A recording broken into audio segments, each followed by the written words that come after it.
وہ کہتے ہیں کوئی دنیا کی ریشم اور دباج اس سے زیادہ نرم نہیں تھی جو نبی الاسلام کا مبارک ہاتھ تھا. ریشم کے ساتھ مثال دی ہے. یہ نہیں ہے کہ نبی الاسلام جو ہے وہ آپ نے بڑی امیروں والی زندگی گزاری تھی, آپ نے تو مزدوری کی ہے, اس کے باوجود اللہ نے ایک پروٹوکول دیا کہ ہاتھ ان کا بہت نرم تھا. اسی بخاری مسلم کی حدیث میں آتا ہے کہ میں نے آج تک کوئی مشک اور عنبر کی خوشبو ایسی نہیں سونگی جو نبی الاسلام کے پسینہ مبارک سے اور آپ کے مبارک ہاتھوں سے آتی.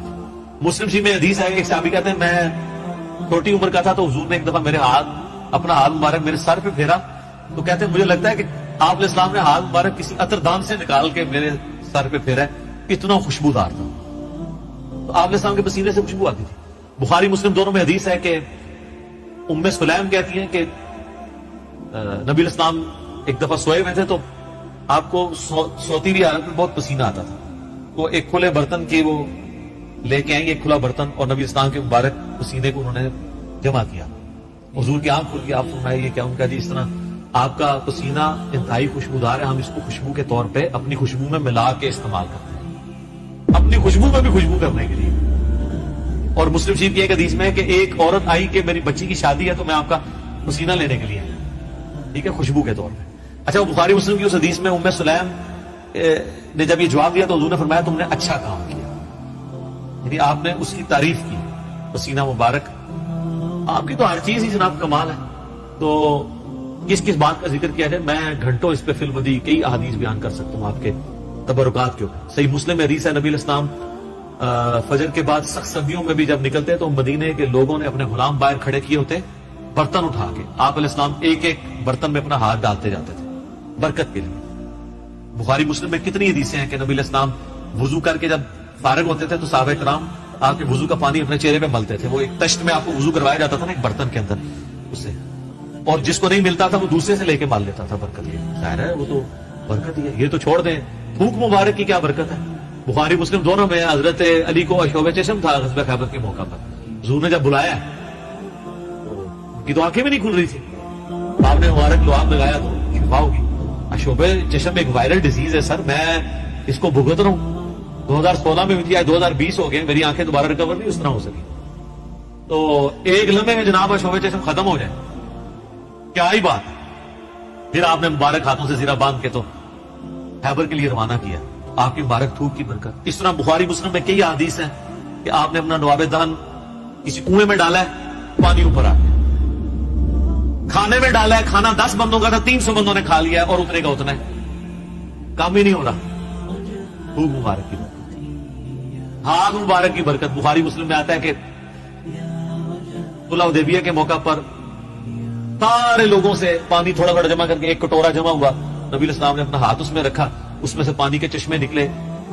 1500 صحابہ نے, جابر بن عبداللہ کہتے ہیں, وضو کیا, پانی پیا, جانوروں کو پلا لیا اور اپنے مشکیزیں بھی بھر. وہ تابعی کہتے ہیں کہ وہ پانی کتنا تھا, انہوں نے کہا وہ دیکھنے کو تو ایک کٹورا تھا لیکن حضور کی انگلیوں سے جو چشمے نکل رہے تھے نا, وہ پانی اتنا زیادہ تھا کہ 1,00,000 بھی ہم ہوتے نا, وہ پانی 1,00,000 کو بھی کفایت کرتا تھا.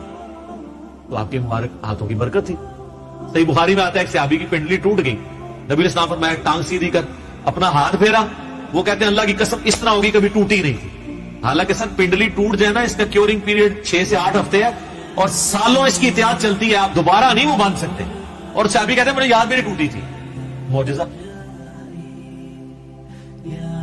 بخاری مسلم میں آتا ہے کہ ایک شخص نے جمعے کے خطبے کے دوران کہا یا رسول اللہ مویشی علاقوں کے دعا کریں بارش کے لیے.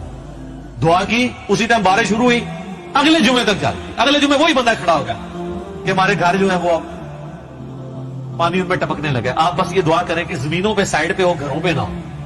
تو بخاری مسلم کے الفاظ ہے, آپ نے انگلی سے بادلوں کو اشارے کیے. سر اب جن صحابہ نے یہ منظر دیکھا ہوا تھا, صحیح بخاری میں آتا ہے ابن مسعود کہتے ہیں ہم حضور کے ساتھ کھانا کھاتے تھے, ہم اس کھانے کے نوالوں میں سے تسبیح کی آواز سنتے تھے. یہ تو برکات آپ کی تھی. جابر بن عبداللہ کہتے ہیں مسلم شریف میں حدیث ہے کہ ایک سفر کے دوران حضور نے مجھے کہا 2 درختوں کو کہ اللہ کے نبی کہہ رہے ہیں مل جاؤ, میں نے رفع حاجت کرنا ہے. وہ جڑوں سمیت اکھڑ کے اکٹھے ہوئے, کہتے ہیں میں نے حضور کو پانی دیا, آپ سنجا کر کے فارغ ہوئے, آپ نے یوں انگلی سے اشارہ کیا, واپس اپنی جگہ پہ چلے گئے. یہ چیز صحابہ کرام کے ایمان کو بڑے اوپر کے لیول پہ لے جاتی تھی. اور یہ تو نبی اسلام کے ڈائریکٹ تبرکات ہیں. آپ کے بال مبارک جو آپ سے ٹوٹ کے الگ ہو چکے ہیں، ان کی برکات بھی آپ سنیں۔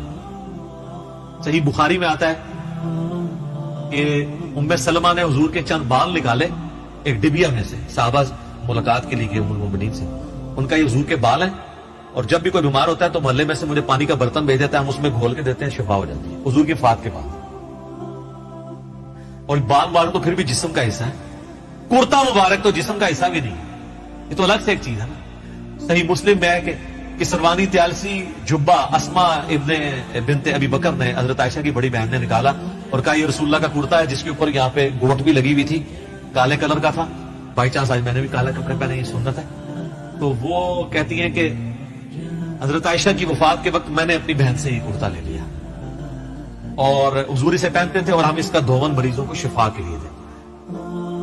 یہ ساری آپ کی برکات ہے۔ آپ علیہ السلام ایز اے اسپیشیز انسان ضرور تھے، مرتبے میں اور کوالٹیز میں کوئی انسان کے برابر نہیں تھا۔ بخاری مسلم میں آتا ہے کہ آپ علیہ السلام پیٹھ کے پیچھے بھی دیکھ لیتے تھے۔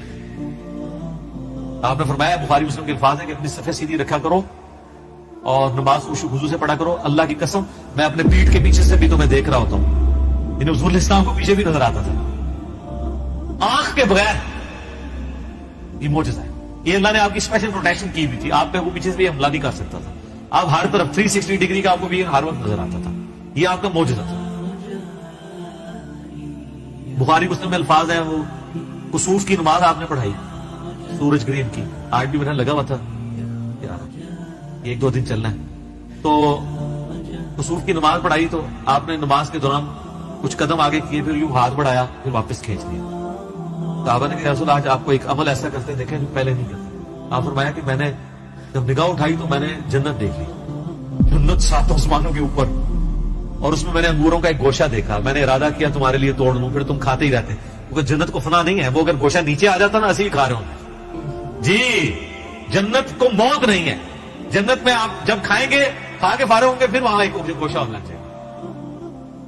جنت کو چھوڑ دیں، بخاری مسلم میں آتا ہے حضرت ابو ہریرہ کو حضور نے وہ ایک تھیلی میں کھجوریں دی تھی، پوری زندگی کھاتے رہتے تھے، وہ ایک دفعہ ان سے پھر الٹ گئی تو اس کے بعد وہ ہوا، جب تک وہ کھاتے رہے۔ ٹھیک ہے، تو آپ علیہ السلام آپ دیکھیں کہ نگاہ کہاں پہنچی ہے، جنت میں، ہاتھ بھی پہنچ رہے ہیں۔ یہ جو لوگ بعض اوقات گستاخی کرتے ہوئے کہتے ہیں نبی کے بھی 2 ہاتھ ہمارے بھی 2 ہاتھ، اس طریقے سے کبھی بھی کسی صحابی نے توحید نہیں بیان کی ہے، یہ نان سینس اپروچ ہے۔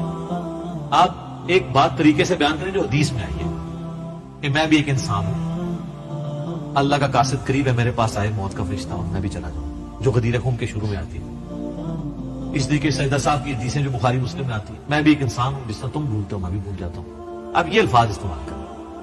باقی آپ علیہ السلام کی جو کوالٹیز اللہ نے آپ کو دی ہیں وہ اتنی ایکسٹرا آرڈنری ہے، آپ کی ایک ایک چیز کو اگر کنسیڈر کیا جائے نا تو اس پہ گھنٹوں بولا جاتا ہے۔